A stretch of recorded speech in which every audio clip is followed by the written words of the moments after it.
शायद मजा आ रहा होगा। ये आंदोलन रोते रोते नहीं होते मेरे भाइयों, ये आंदोलन तो लंबे चलाने पड़ते हैं, और जो लंबे चलाने पड़ते हैं तो हम नाचते भी हैं, गाते भी हैं और आवाज भी लगाते हैं। और फिर अगली बात मैं नहीं बोल रहा हूं, वो आपको करना है।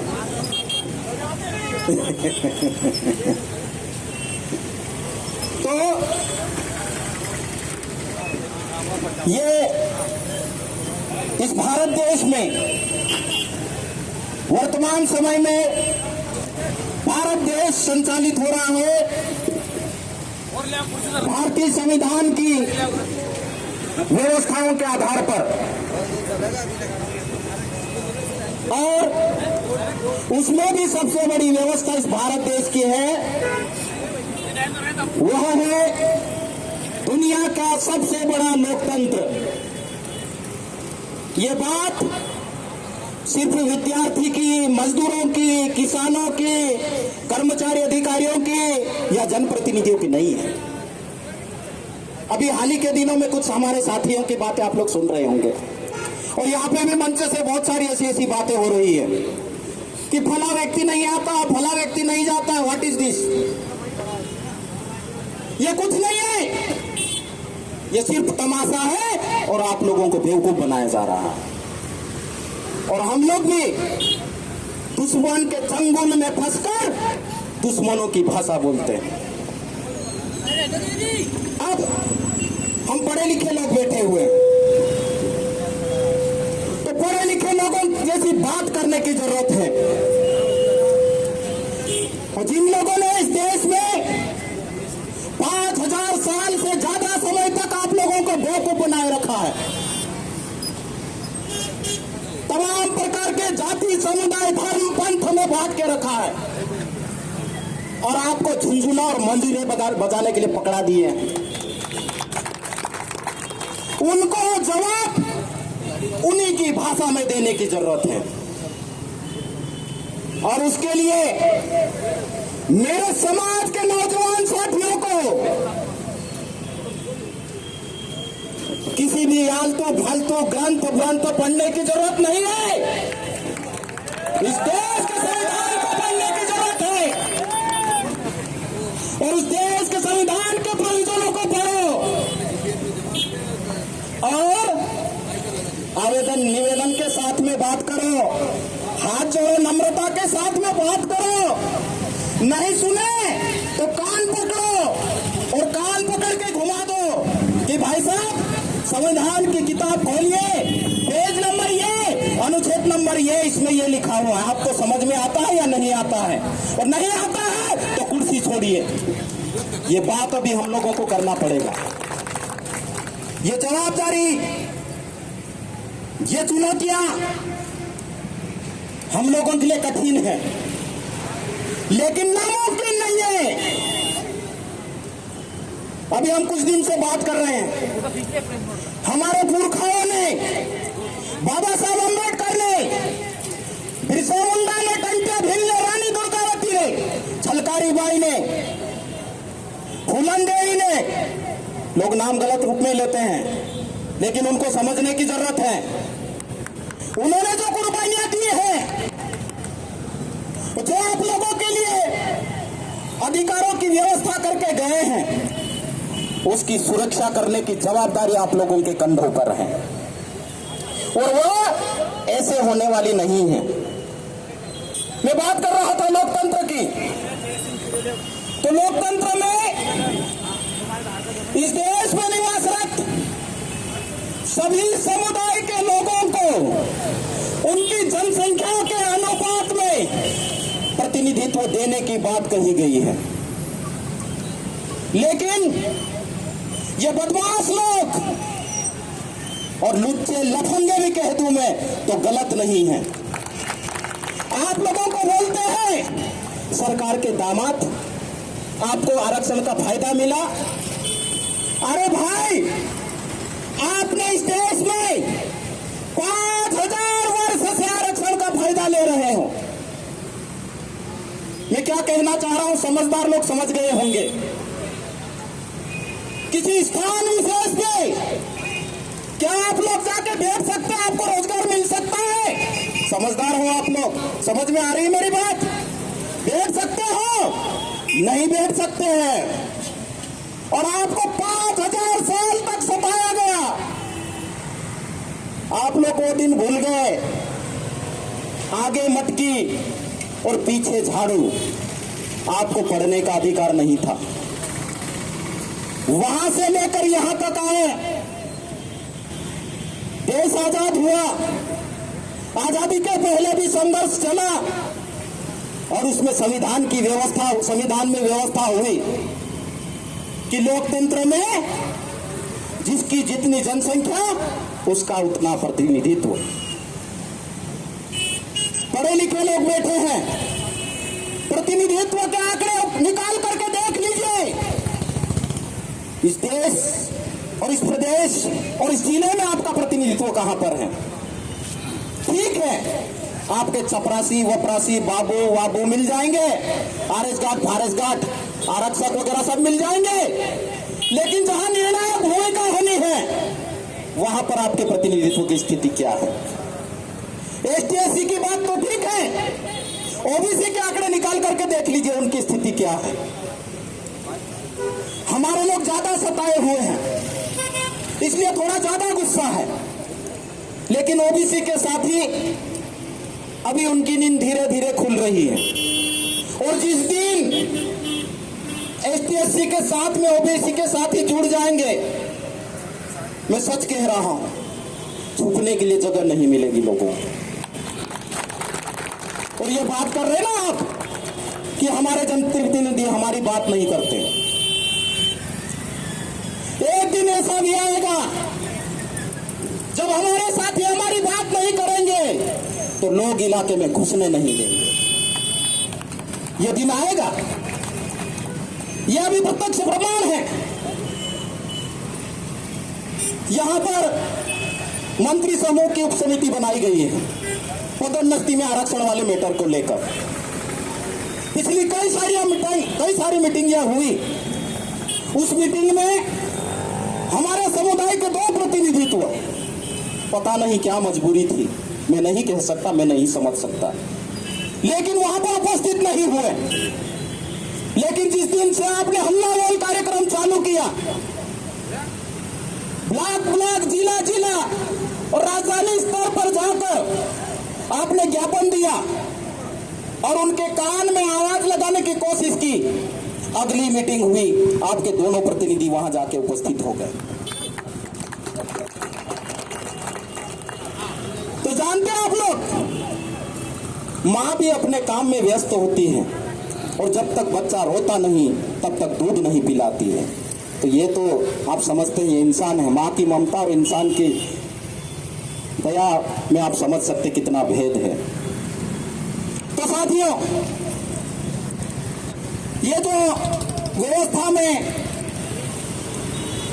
2 बड़ी राजनीतिक विचारधारा, धीरे धीरे करके कुछ विचारधारा, राजनीतिक विचारधारा और पनप रही है और उसमें उसके माध्यम से लोकतंत्र की प्रक्रिया के तहत हमारे लोग चुन के जाते हैं।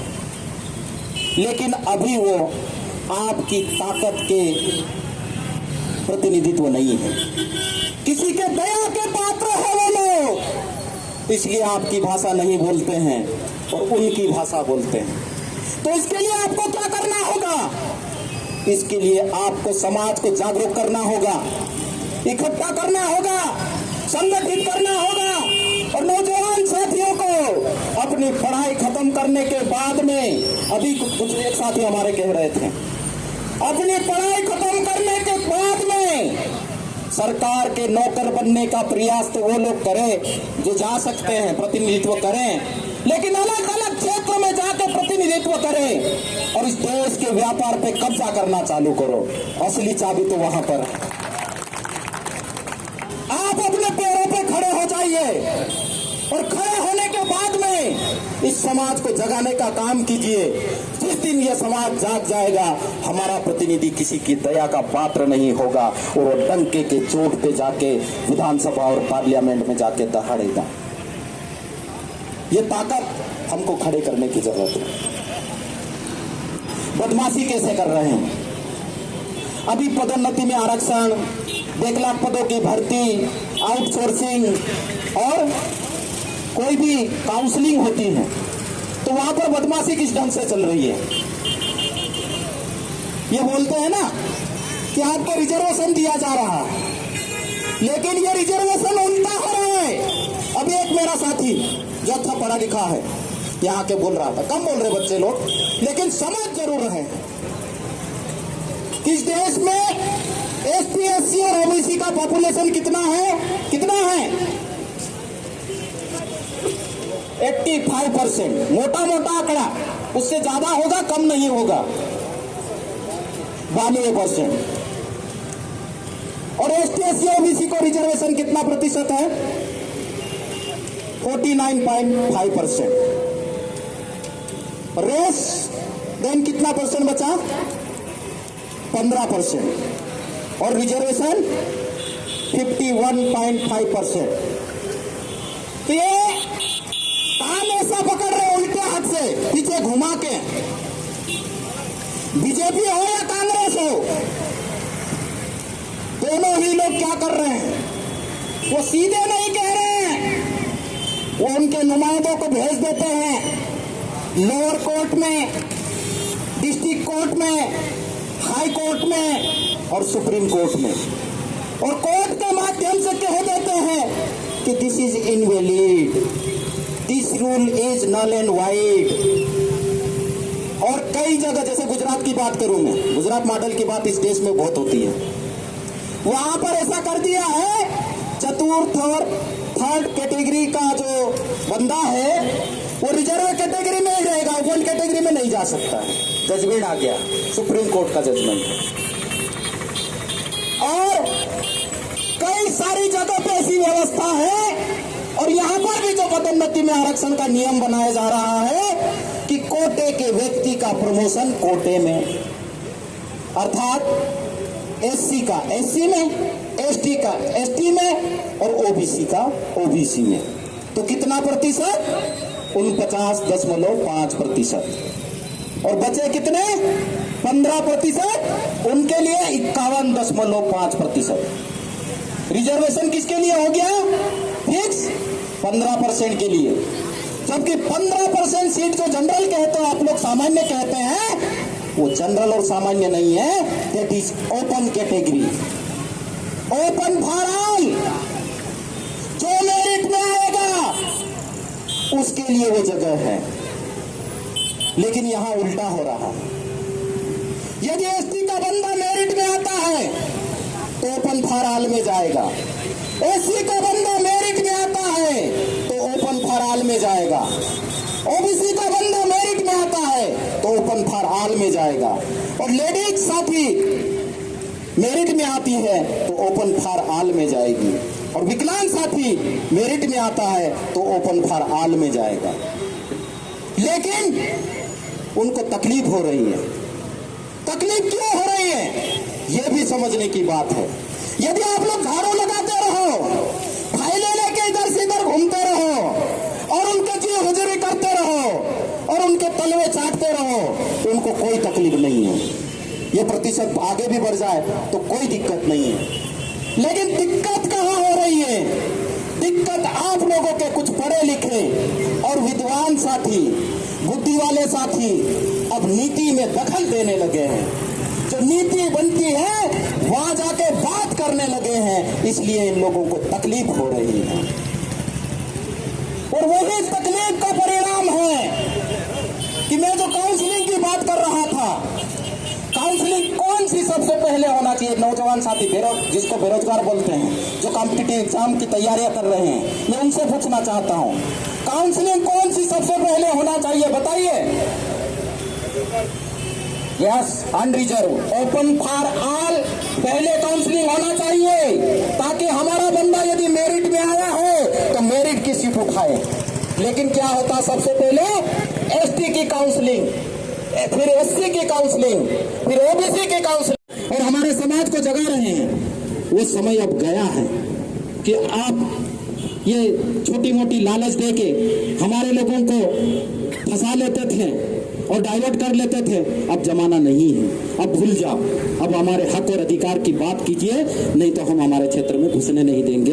ये मैं नहीं करूंगा क्योंकि मेरे लिमिटेशंस हैं, मैं अपने लिमिटेशंस में बात करूंगा, लेकिन मेरे भाई बंधे हुए नहीं हैं, ये सब काम कर सकते हैं। और इस लोकतंत्र में संवैधानिक ढंग से अपनी बात को कहने और करने का सबको अधिकार है।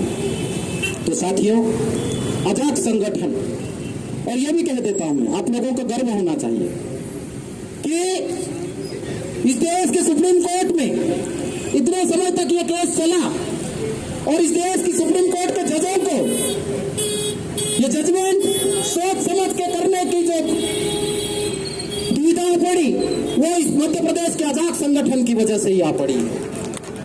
इसलिए इसको कमजोर करने का, इसको तोड़ने का कोई भी साथी कोशिश नहीं करे। आपने यह एक आवाज सुनी है, ऐसी सैकड़ों आवाज इस अजाक संगठन में है जो बिल्कुल तैयार है। आप ईंट मारेंगे तो हम पत्थर मारेंगे। आप चिंता काहे का करते हो? आप 1 पेज लिखेंगे तो हम 10 पेज लिखेंगे, चिंता मत कीजिए। तो अजाक संगठन लीड करे, समाज के जितने भी संगठन यहाँ पर बैठे हैं, नारी शक्ति बैठी हुई है, ओबीसी के साथी बैठे, कम है लेकिन वो ताकतवर है। मैं इसलिए बोल रहा हूं ताकतवर कि वो हर रूप से सक्षम है हमारे साथ में लड़ने के लिए। धन बल के साथ में लड़ सकता है, बाहुबल की बात करो तो वो भी अतिशयोक्ति नहीं है, बुद्धि बल के साथ में हमारे साथ में लड़ सकता है। और एससी के हमारे जो भाई हैं वो मेंटली मैच्योर हो चुके हैं, वो लीड करेंगे, हम उनके साथ में रहेंगे और कंधे से कंधा मिलाकर चलेंगे।